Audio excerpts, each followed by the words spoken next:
Comment configurer le code barre si jamais vous utilisez le code barre dans le cadre de vos activités commerciales? Nous sommes à Hôtel Safi pour le moment. Je vais vous montrer comment utiliser donc le code barre. Il faut venir ici à paramètres. À paramètres, vous avez paramètres de l'entreprise, sites commerciaux, paramètres de la facture, paramètres de code barre ici. On va cliquer à code barre. Ajouter un nouveau paramètre. Il suffit de remplir là le nom du paramètre de la feuille ici. Vous donnez un nom à votre paramétrage. Ici, on va mettre par exemple code barre ou alors code Hôtel Saphir. Ici, on va donner une description. On va détailler. Alimentation continue ou rouleau. Ici, si vous cliquez l'alimentation continue rouleau, ça c'est au moment lors de l'impression, lorsque vous allez imprimer. OK. Sinon, vous pouvez venir le définir ici, là. Vous voyez que quand chaque fois que je clique, ça disparaît là parce que j'ai mis automatique. Ou alors, je peux venir remplir avec manuellement ici.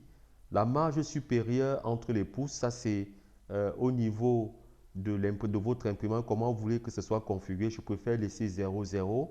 Largeur de l'autocollant en pouces, je vais mettre par exemple 2 cm.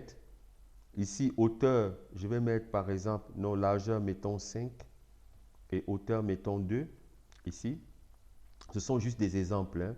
À vous de voir maintenant, vous définissez selon vos exigences, le besoin. Et vous pouvez faire d'abord des essais et venir juste reconfigurer par rapport à ce que vous voulez. La largeur du papier en pouces, quand on vous parle de pouces, c'est les centimètres. La largeur du papier en centimètres, on va mettre par exemple 10 centimètres. Hauteur du papier en pouces, on va mettre 5. C'est juste des exemples. Autocollant dans la rangée, on va mettre l'autocollant dans la rangée, on va mettre par exemple 10. Donc, c'est vous qui voyez comment est-ce que vous configurez. Vous faites des essais et vous revenez pour reconfigurer ici jusqu'à ce que vous trouvez la configuration normale. Vous pouvez aussi cliquer ici par défaut. Donc, vous aurez cette configuration-ci par défaut. Et n'oubliez pas de cliquer sauvegarde. Donc, je clique là, sauvegarde. Attention, on n'a pas mis le nombre d'autocollants à imprimer par feuille. On met par exemple 20 autocollants par feuille. Donc, 20 autocollants par feuille, ça dépend du produit. Est-ce que vous avez 20 produits?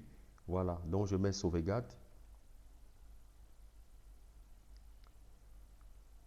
Vous voyez bien que là, ça nous donne le code, un code, et nous avons cette configuration qui est par défaut. À n'importe quel moment, nous pouvons venir modifier la configuration du code barre. Ça dépend de ce que nous voulons faire, mais pour modifier, on vient juste modifier.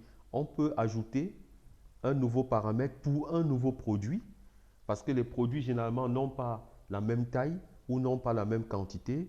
On revient à nouveau, on ajoute un nouveau produit. Tout simplement en cliquant là, on ajoute un nouveau paramètre du code barre.